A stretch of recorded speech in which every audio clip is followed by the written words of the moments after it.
ఒకటంటే ఒకటిగా అడుగేద్దాం,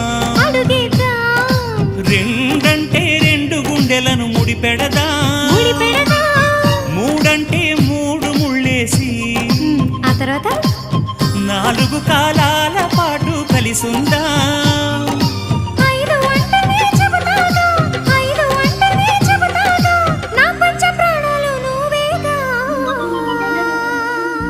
అమ్మావు ఇల్లు ఈగ చదివానాడు, ప్రేమ వలపు మనసు మమత చదివాయినాడు, ఇంకా ఏదో చదవాలంటూ పెదవి కోరుతోంది.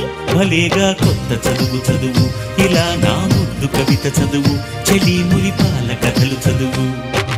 అమ్మావు ఇల్లు ఈగ చదివానాడు, ప్రేమ వలపు మనసు మమత చదివాయి